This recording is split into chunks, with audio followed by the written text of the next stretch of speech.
The financial needs of a business go beyond tax and attest services. That's why CTBK goes beyond accounting services and offers outsourced solutions through their affiliation with CFO Solutions Plus. These additional services allow clients to focus on their operational and long-term strategic goals.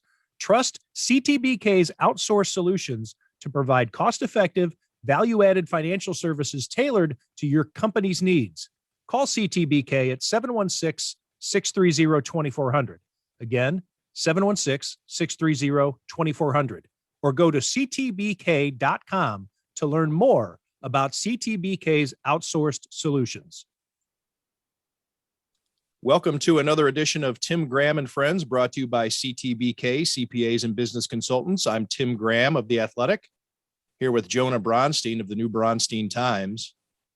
And we're learning today about the Bills and the emphasis of what a marquee team they are heading into the 2022 season.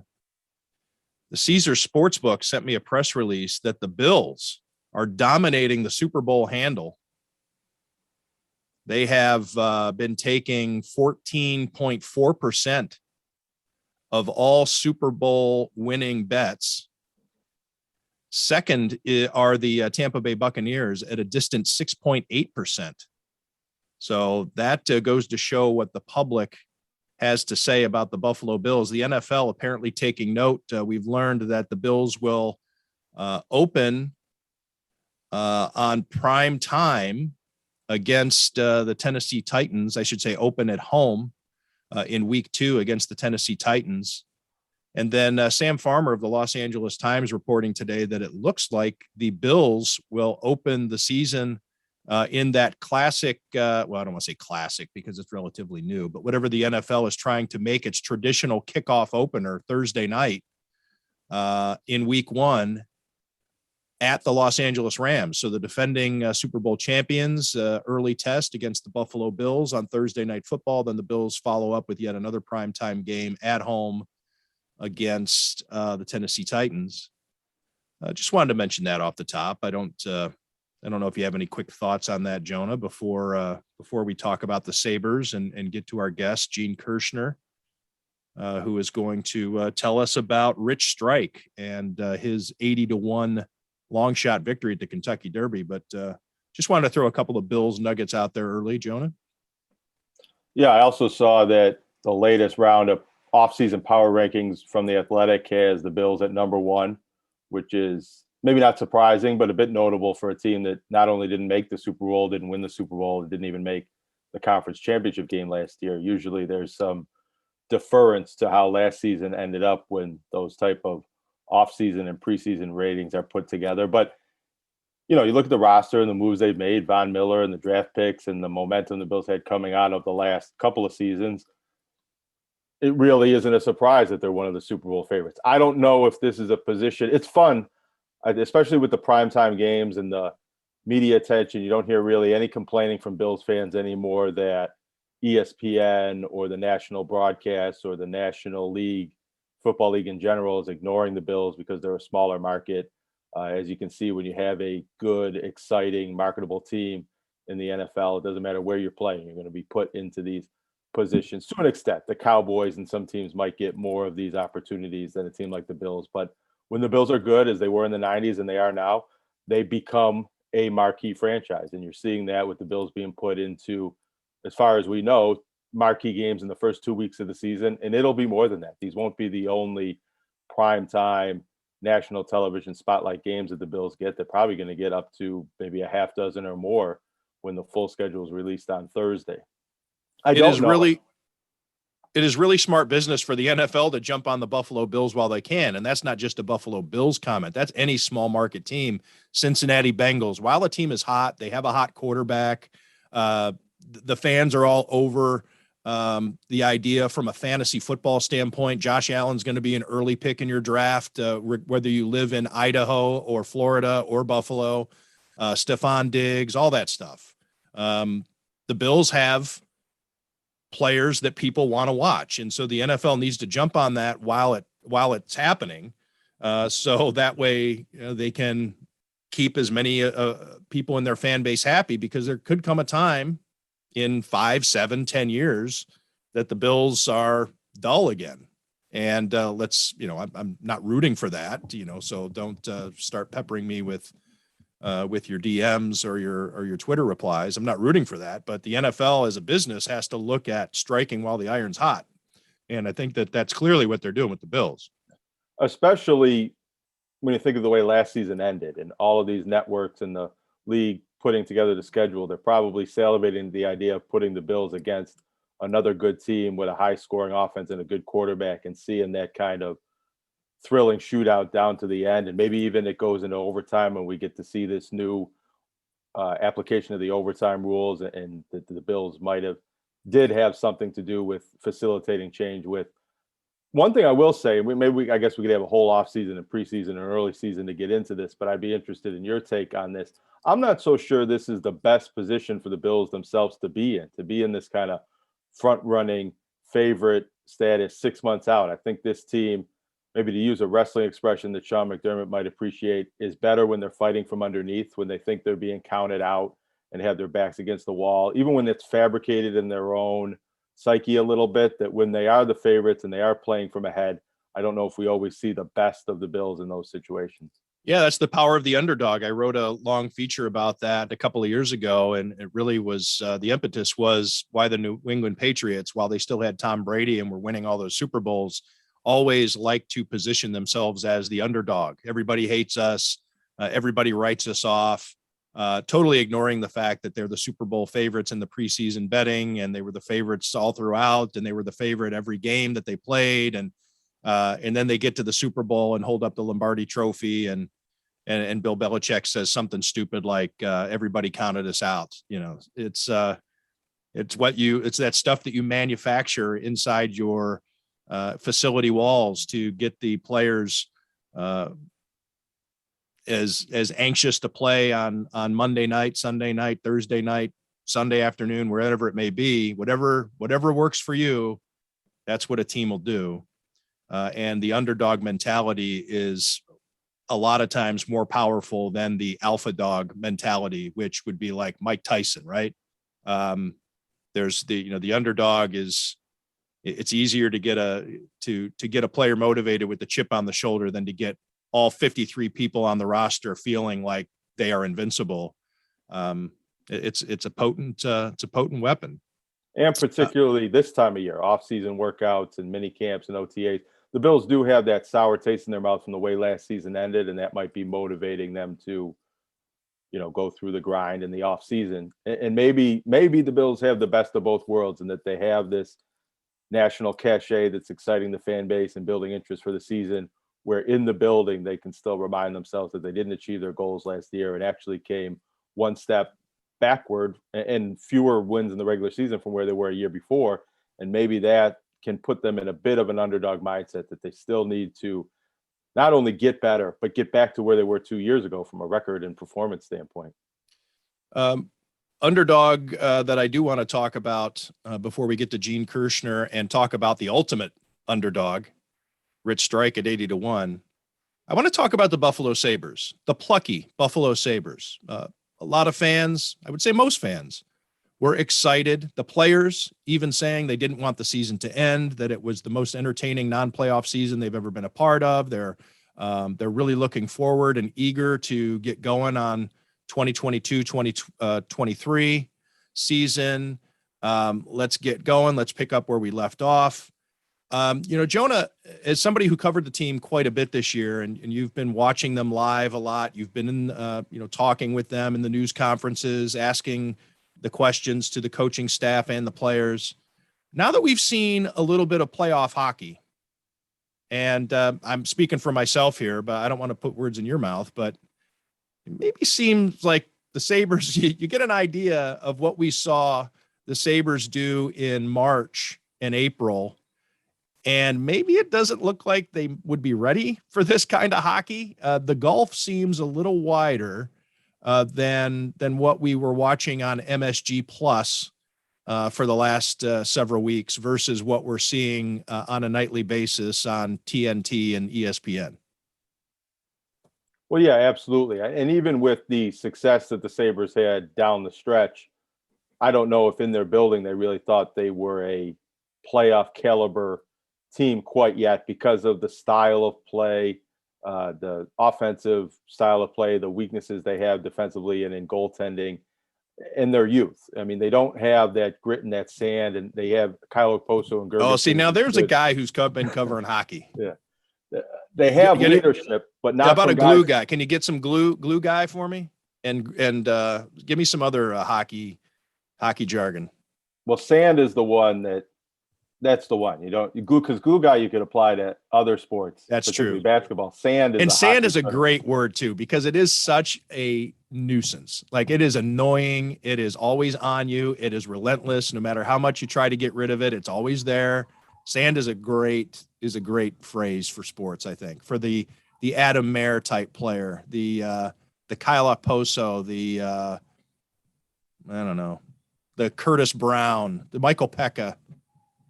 And it's something the Sabres are probably lacking, especially from their projected top six forwards and the top defenseman is good and promising his own power and Rasmus Dahlin look going forward. They have really good offensive defensemen and projecting that they're going to have more of that, but they need more defensive defensemen and defensive mindset from the forwards and the defensemen. They need to solve the goaltending issue. Right now, you don't know who's going to be the goaltender next year. They do have prospects and Devin Levi coming in possibly in a year or two. And that could maybe solve that conversation. But in order for them to get from What where if they they are get a now, goaltender with sand, I mean, don't even know how that would work. especially with all those pads? I think that would be awful. That'd be like a day at the beach, and you come back, and it's in your duffel bag or your backpack, and you just can't get rid of it. I can't imagine a goaltender with sand. That would just be in everything. I mean, are we seeing it a little bit with Igor Shesterkin, one being the best, maybe the best goaltender in the league, but he makes 79 saves one night, then he goes out and gets body checked the next night. The last time they played Pittsburgh in the regular season, he's waving them goodbye after the win. So I guess he's Maybe a that's some goaltender with sand. That could be sand. Ryan Miller maybe had some sand. I don't know. Would you say that? I don't know. Well, he had some attitude. I mean, it was mostly off the ice, because he was so dialed in during the game. But calling somebody a piece of shit while surrounded by cameras and microphones, that was pretty ballsy.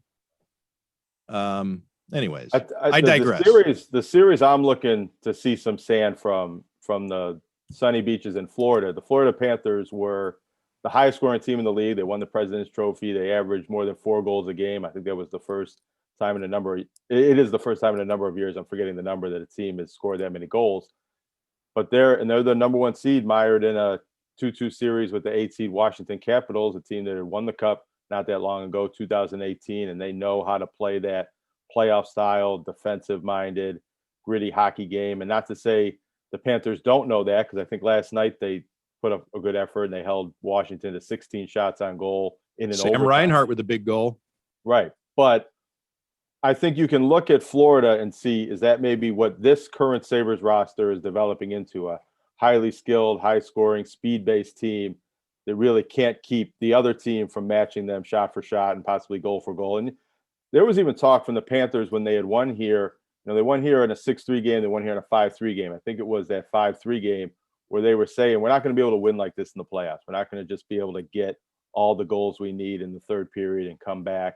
We have to keep other teams from scoring and control possession in the neutral zone and the puck. And I think if Florida loses as a number one seed to an 8 seed Washington team that has that playoff and Stanley Cup winning experience, it's a lesson in roster building for the Sabres, and that the players they need to add might not need to be skilled goal scorers or highly skilled offensive defensemen, that they need to add the less sexier aspects of the team, the defensive forwards and the checking line players and the physical defensemen that will change the fortunes of this team when they're ready to compete for the playoffs. And maybe that's not going to happen next year, and it's not a priority this offseason, but it does seem to be something that will need to be addressed as this team gets to that next level. Or they're going to be a lot like those 1980s, early 90s Sabres teams that made the playoffs every year, but never got out of the first round until the Mayday goal. And that was the only year they ever won a playoff series with that era? Because I don't know, will the Sabres fans, having not been in the playoffs for 11 going on 12 years, be okay with that? Or do you really need a team that gets to the playoffs and is a contending Stanley Cup caliber team to get the fan base excited? Yeah, this looks like a team that would get summarily bounced from the first round of this playoff field based on what we were seeing from the Sabres this season. So yes, changes need to be made for sure. And I think that you need to add some players who have been in the playoffs before, who have playoff experience. And yes, the roster's dotted with guys here and there, but not extensive playoff experience. And I hate to keep going back this far, but unfortunately with this organization, you do need to go back this far to compare to when things were good. That was what made the Sabres so successful, especially in 2006 with that deep playoff run, is they had guys who knew what it took. And then I recall Daniel Briere at the Pepsi Center, what was then called the Pepsi Center. Let's say there were 2 or 3 weeks left in the regular season, and we were standing by the door. We were walking out to the parking lot, and we stopped, and he said that he was concerned. He told me that he didn't think that the team was ready, that there were too many young guys on the team, and with the success that they had the year before, they'd won the President's Trophy that second year out of the lockout, that there were too many people in the locker room that thought, in the dressing room, who thought they could just flip a switch and get ready for playoff hockey. And he said that we're not ready. We're going to run into trouble until we get our minds right. And he was frustrated that there were too many players, he thought, going through the motions of just being that they knew they were really friggin' good.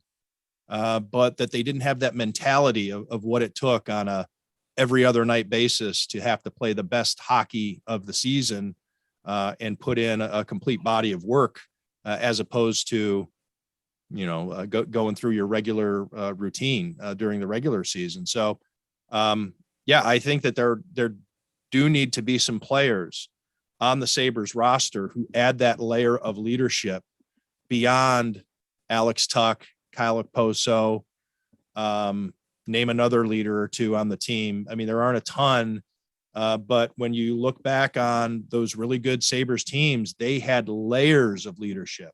The Mike Greers, the Jay McKees, even I'm trying to think Adam Mayer. You had these guys dotted through Teppo Numminen, who was a captain for a long time in Phoenix. And of course, that's a really good team. That's a President's Trophy winning team and a team that went to back-to-back conference finals. And I know that the Sabres aren't there yet, but that's part of the roster building that I think you need to really look at if you want to make the next step from being a team that is just scrappy, like the Sabres were heading into that 2004 lockout, to emerging as a really good, formidable, competitive opponent that could win on any night, not only during the regular season, but has a chance to actually win playoff series. It also comes out, and one thing, a few of the players are getting some of that experience with Rochester right now. The Americans won their first playoff series since 2005, and Jack Quinn and JJ Paterka and Peyton Krebs are playing significant minutes on that team. Casey Fitzgerald, some other players that might be up in Buffalo next year. I think it would be good.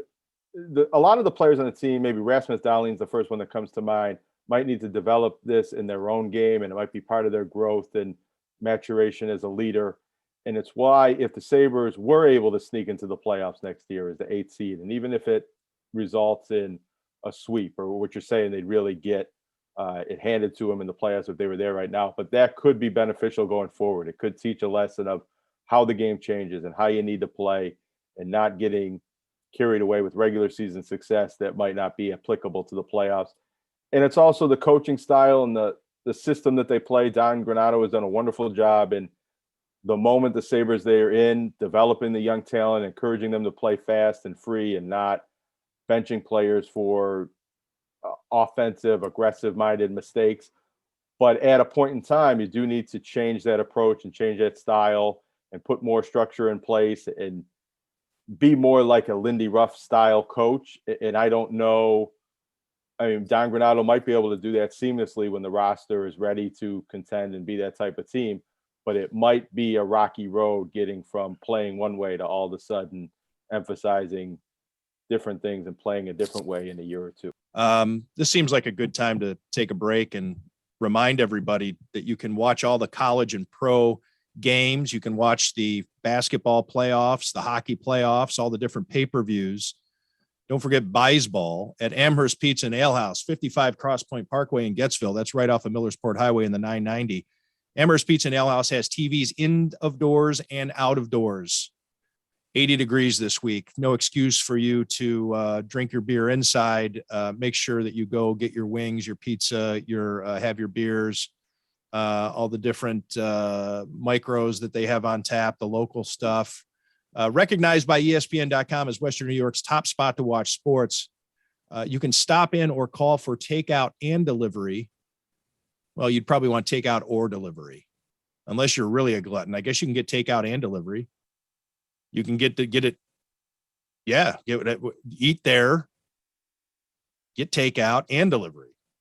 I mean, who's stopping you? 716-625-7100. Again, the number there at Amherst Pizza and Ale House, 716-625-7100. Amherst Pizza and Ale House.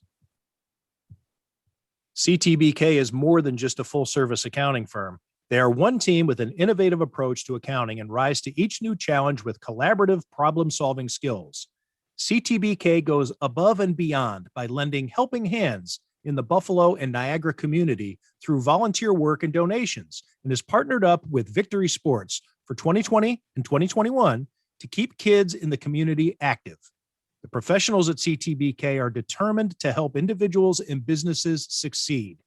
Whether a large corporation, a small business, or somewhere in between, call CTBK at 716-630-2400.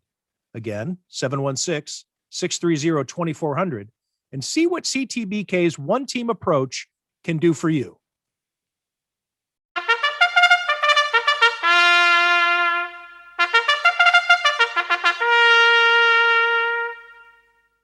Joined on Tim Graham and Friends, brought to you by CTBK now by Gene Kirschner. Had to have him back. That was a Kentucky Derby worth revisiting. Many of them are, but this one was historic. Gene, Rich Strike, 80-1. You can say figuratively we didn't see it coming, but when we spoke last week and previewed the Kentucky Derby, we can literally say we didn't see it coming because this horse wasn't even in the field yet. We didn't even talk about it, which makes it all the more outrageous. Gene, I guess, what was your reaction to watching this horse down the home stretch? And it was so far back. I guess at what point in the race do you realize that Rich Strike has a chance here? Well, no one really saw him. And from where I was in the regular winner's circle, which is directly across from the Derby winner's circle, which is in the, on the turf course. It's only used once a year, 364 days. It's pretty much dormant. So I was in the regular winner's circle, which is about, I'm going to guess 500 yards from the finish line. So the finish line was to my right. So I didn't pick him up until he passed us, and I saw a flash of a 2 coming up the inside. And my first reaction was, holy crap, thought it was Happy Jack. And then I'm like, no, it's not a white saddlecloth, because the 2 saddlecloth is white. And then I said, well, it has to be Rich Strike. And I was like, my Lord, what is going on? I mean, this is Buster Douglas type upset, USA Hockey against Russia. I mean, historic stuff. And probably the 2 best horses and, that were training up to the Derby were the 2 dueling. And then I, went back and listened to the call of the race. I haven't heard Travis Stones, who was the on-track announcer. I have it bookmarked to listen to it, but the NBC feed with Larry Coleman, he didn't pick him up until the last, jump pretty much. It was, so he didn't see them. He didn't mention Rich Strike's name until the finish line. Like, as it was, everybody was so focused on the 2 lead horses, the 2 favorites too. Everybody kind of envisioned that type of finish between the second and third place horses being first and second. That was like to be expected a little bit. And then all of a sudden it was, holy smokes, wait a minute. Yeah, and it's just amazing. Of course, I had all kinds of things happening with the 3 horse and the 10 horse, and simplification. I had 4th in the paper, Epicenter 2nd in the paper. They came in 2nd and 4th, so I got it. That was 50% right. But hey, Gene, I just want to read this because I think it kind of sets sure. it up really impressively, and it's kind of jaw-dropping context here. I'm reading from the column by Rick Bozich, the longtime Louisville columnist, formerly of the Louisville Courier-Journal, but now works for, and you got to love this, the Fox station in Louisville with the call letters WDRB. And so Rick Bozich, this is his column. Dateline Louisville. In the last 5 races Rich Strike ran before winning the Kentucky Derby on Saturday, the colt was never in the lead at any point of any race. The last 5 races. He finished 3rd, 5th, 3rd, 4th, and 3rd, beaten by an average of nearly 6 lengths. The last time Rich Strike led in any race was 232 days ago. In the colt's last 2 races at Turfway Park, Rich Strike was beaten decisively by Tiz the Bomb, who was trained by Kenny McPeak. On Saturday, Rich Strike won the Derby. Tiz the Bomb finished 9th, nearly 13 lengths back. That's, if you want to talk in sports about analytics and taking a look at things, I mean, the 80-1, I don't know what sounds like more of a long shot, the figure 80-1 or those 4 paragraphs I just read about this late entry. So Gene, how does this happen? How does this happen that a horse we didn't even know was going to be in the field, but we'll get to the win. But what's the process of a horse at the last minute getting a chance to run in the Kentucky Derby? Well, this horse coming into the week before the draw, before the entry box, was actually 24th on the points list. So he was 4 horses away from even being in the field. So before the post position draw, the final entries go in, and 3 of the horses decided to go elsewhere. 3, and I think Unoho was one of them, early voting, in due time. And then finally what happened on Friday morning was Ethereal Road scratched Dwayne Lucas, who won the Oaks the day before, that day later in the day with Secret Oath. Didn't think his horse was right, so he scratched Ethereal Road before the 9 o'clock deadline, so that Rich Strike drew into the race at that point. And the reason we didn't talk about him last Thursday, because we didn't know until Friday morning when that happened. So Rich Strike's connections had the option to go in the race or not, and they decided to go in. Now, the reason it's at 9 a.m. on Friday morning is that's when advanced wagering can start. And the reason it's the day before is wagers on the Oaks Derby double can start happening at that point. So you need to know who's in the Derby at that point so that those wagers could be made. You don't want to get into a situation too, where if you're the house that you have to refund a bunch of tickets because a horse is a scratch. Correct. So, and one other note about those 5 races that Rick mentioned in his article, one of them was down in the fairgrounds, the Gun Runner, and he faced Epicenter that day, who came in 2nd in the Derby and was beaten by 14 lengths by Epicenter. So your question of how does this happen? Well, it was the fastest quarter mile in Derby history. 148 years, they've never seen the first quarter mile go that fast.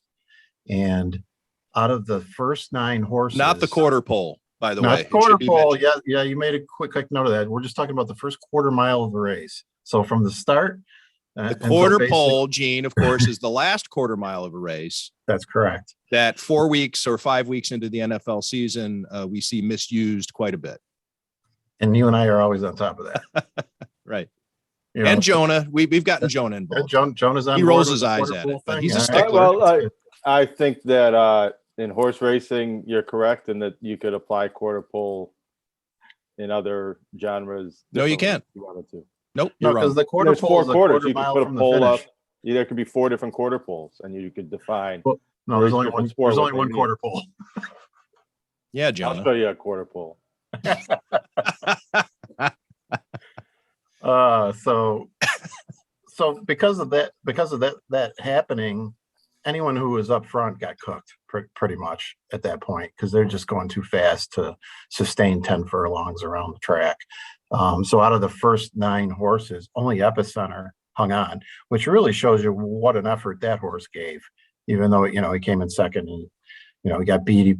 His whole thing was his holding off Sandin, because that was the horse that he thought was going to, come up and beat him. I actually grabbed Chad Brown after the race. Well, I stalked him pretty much. I took him, I stalked him right through the tunnel to the paddock, and he was talking to his owners, and, I just waited patiently to get him. And then when I talked to him, it was very interesting. He said that, for Zandon, he had drawn up a number of different scenarios, and what happened, he actually had drawn up that scenario where he wanted his horse just to track Epicenter, find him, track him, and then pass him at the end. Well, he said he did everything, it happened according to Hoyle, and his horse was tracking Epicenter, the whole way, but then just couldn't get by him at the end, which is amazing, because he was well back. I think if you looked at the horses from that finished in the top 10 horses, they're all in the back of the pack at the half mile, at the quarter mile.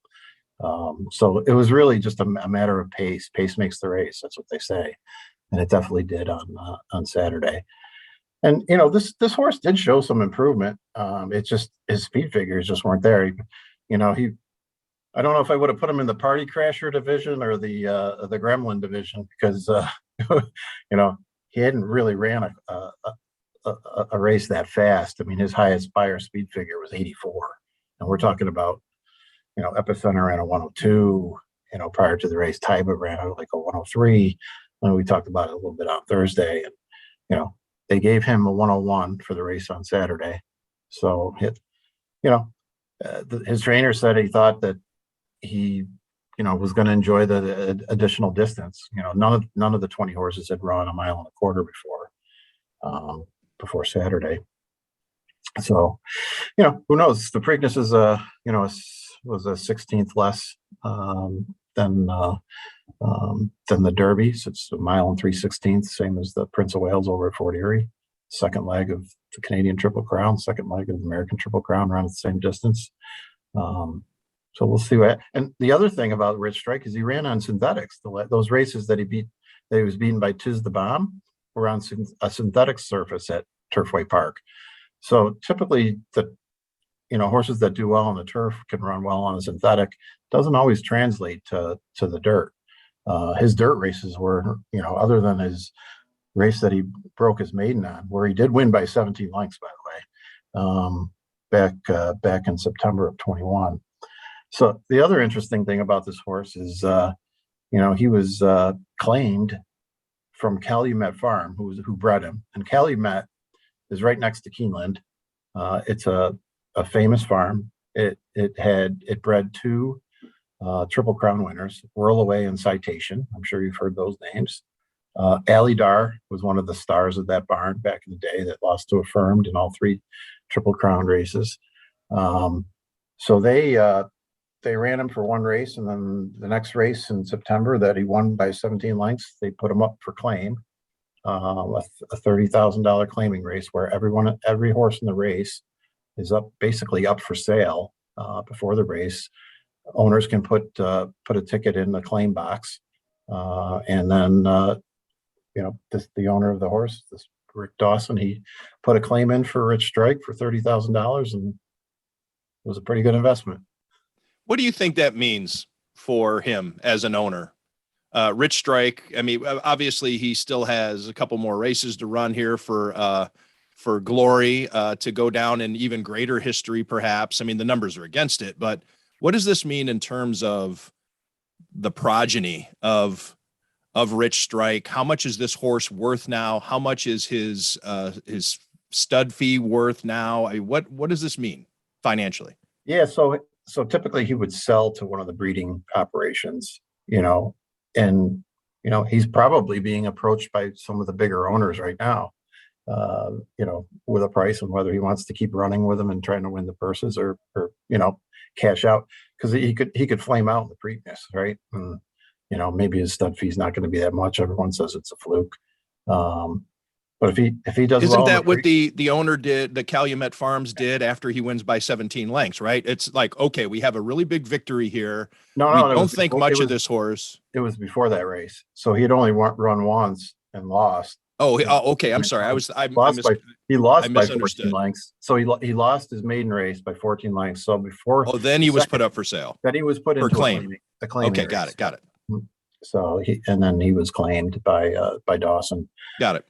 So you know, what does it mean for that owner? I mean, yeah, it's going to mean something because he's going to get a nice buck for him. I mean, anytime you have a Derby winner at stud, it's, you know, he's won the Derby, so you know he's shown that he can do it. So whether or not it's going to be a decent price, we'll see how he does. And I think a lot of people are waiting to see how he does, you know, in the Preakness, you know, and through the summer. Because I'm sure they talked about, you know, going to Saratoga and running the Travers. So we'll get to see him up here in upstate New York, which is great. I guess you could call Saratoga upstate New York. I've had arguments with people on that, but I would. Yeah, why not? So you know, we'll see. It's interesting. Another point, you know, Buffalo was number 5 in the ratings again, behind Louisville, Fort Myers, Cincinnati, which is basically, you know, right up the road from Louisville, West Palm Beach, and then we were tied with Baltimore, where the Preakness is, for 5th. Wow, what do you make of that? I mean, Buffalo always ranks highly in the different ratings for the major events when it comes to sports, but Buffalo, you know, those are horse racing. Every one of those is a horse racing town. Yeah, I would say this is a horse racing town. I mean, we've got. Well, I wasn't trying to insult you there, but it's not known as that. I think we got 3 tracks within an hour and a half. We've got 2 harness tracks right here. I mean, I'll tell you, every year it's, you know, the OTBs are packed. I was getting pictures that, like, I can't get a parking, you know, my buddies were sending me texts saying I can't get a parking spot. And you know, it's the Derby. I get it. But then why don't the local tracks have more success? You know, every few years we see the story about, you know, hey, if such and such doesn't happen, we might have to close, or things aren't great. Fort Erie is more, you know, it's a B track and it's, you know, under the government, but Woodbine's, you know, an hour and a half away. It's a pretty big track. I mean, if you want to, you know, say we're in that metropolitan area or whatever, but I don't know. They have me writing about it, so right. Must be somebody reading it. You get to keep chronicling history. Yeah, it's good stuff.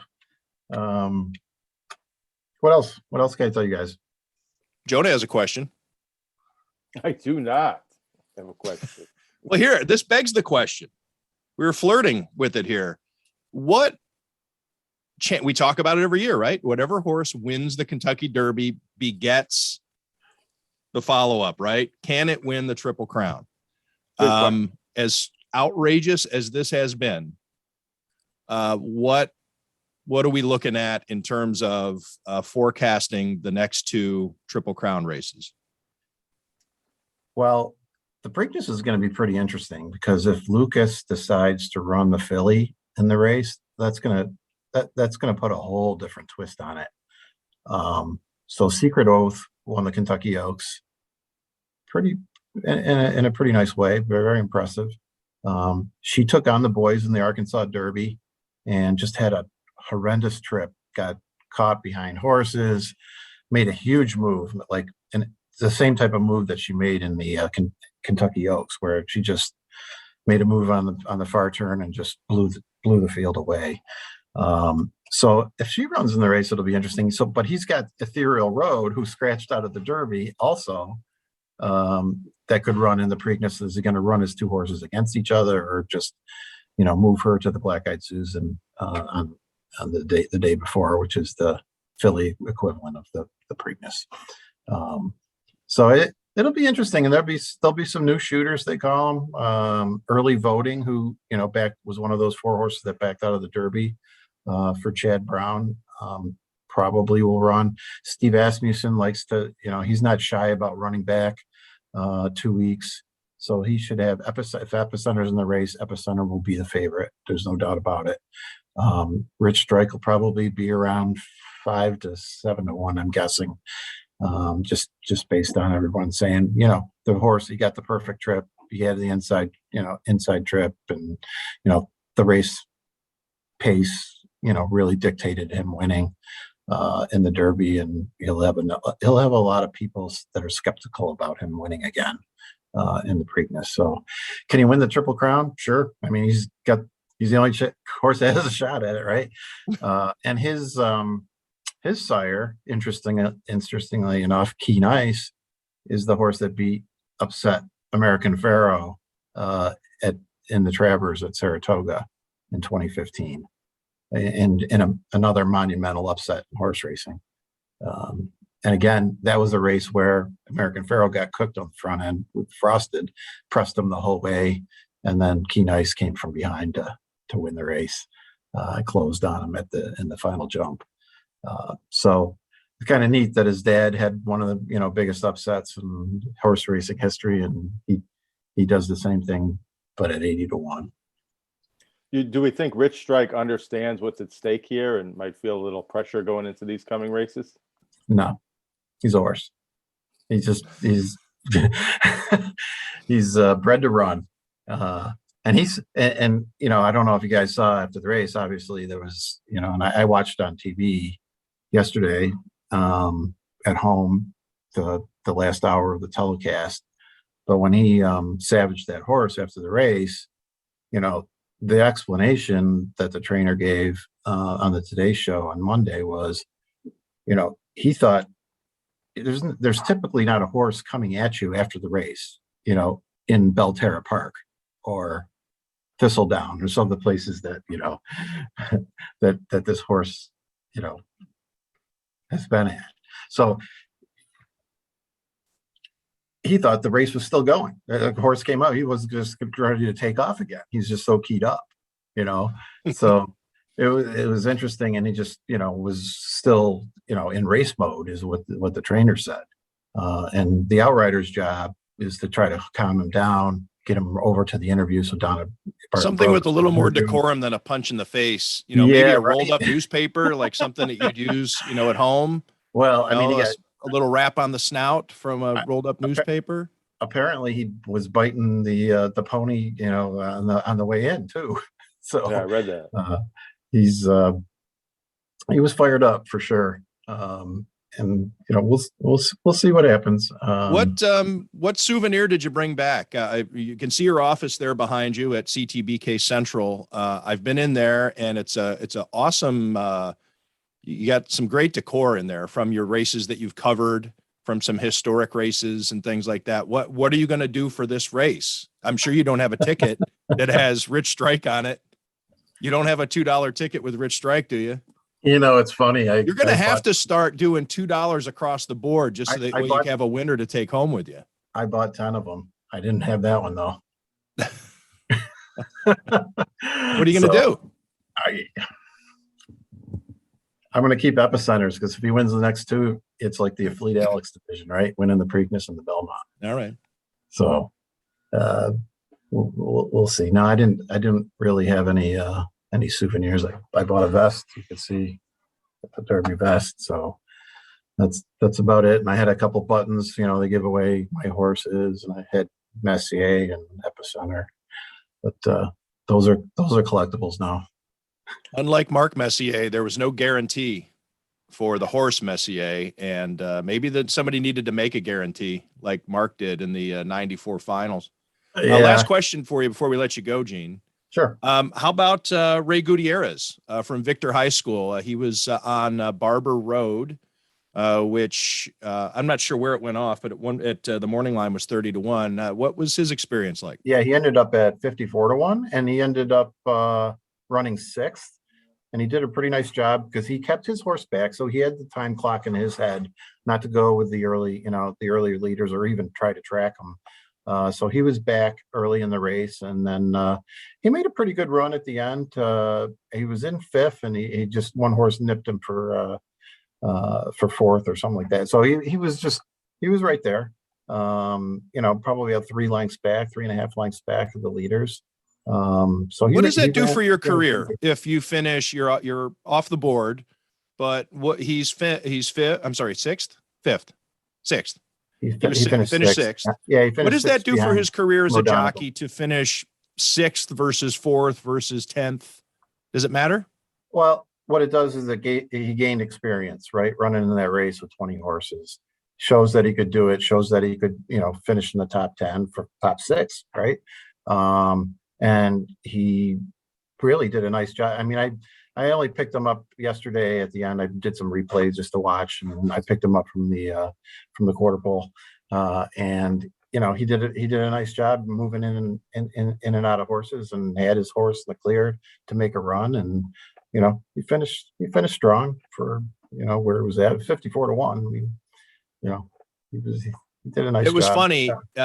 And maybe there's a little stereotypical aspect here to it, but when they're doing the pre-race introductions, like they do on Sunday Night Football or Monday Night Football, and they say, the jockey says the name, and there are obviously English as a second language. A lot of them, you have the guys from Louisiana who sound like they just got plucked out of the swamp, and then here comes Ray Gutierrez. It was like the skit from Key and Peele when they do the football. It just was like out of nowhere. You hear just like the guy from Western New York, and it's like, oh, wait a minute, he's not.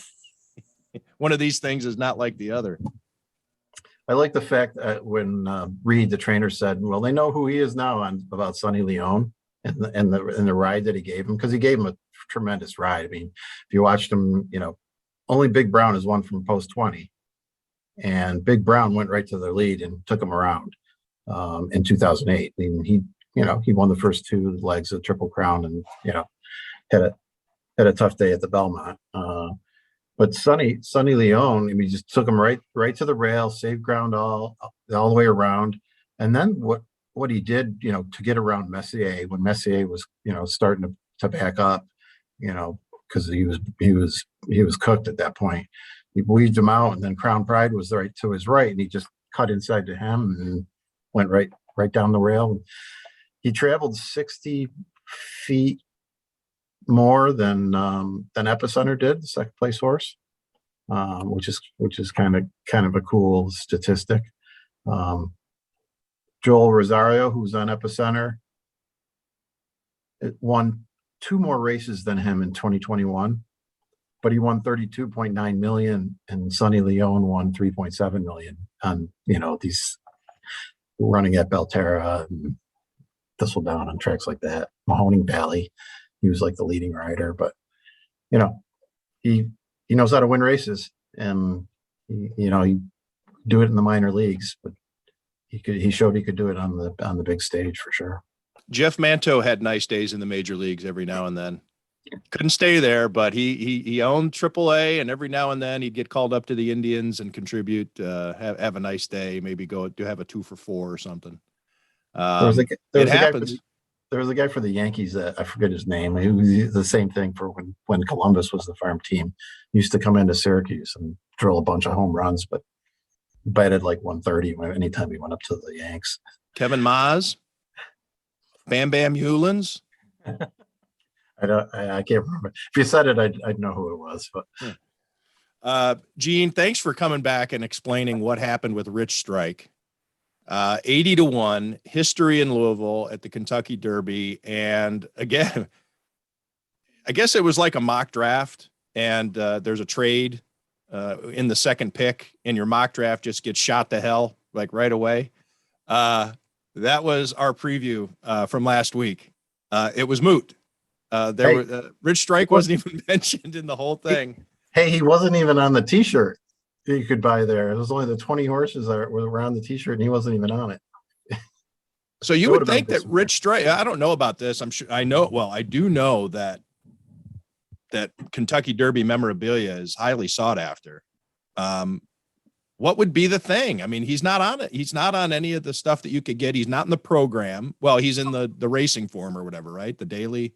Yeah. He's got to be somewhere. Well, But he'll be on the Derby glass next year because they list all the winners. Well, it was everybody interesting. gets that. So you have if you can find something that has Rich Strike on it, that's from before the race. Yeah. You might have a keepsake. Yeah, Gene, I'm curious, in the decade or so that you've been covering horse racing for the Buffalo News, is this the most memorable event that you've witnessed live or covered in that fashion?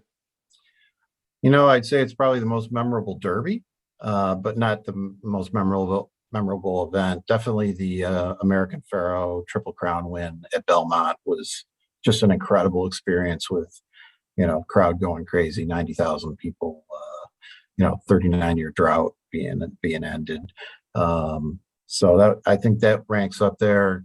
The Keen Ice upset over American Pharoah that we talked about would be up there, but this would probably top my Derby. My 12 Derbies. Close second would be Barbaro that I saw in 2006 as a fan, because he was a special horse.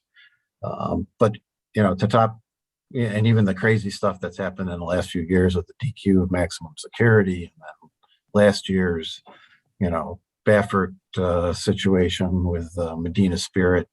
And speaking of Derby glasses, the 2021 winner is blank on the Derby glass this year because they didn't have it in time to put Mandaloon's name on there, and they didn't want to put Baffert's horse's name on there. So What do they do? Just have a generic horse on there, like the old AFL Bills logo and number it 31? just says 2021 and then it's blank next to it.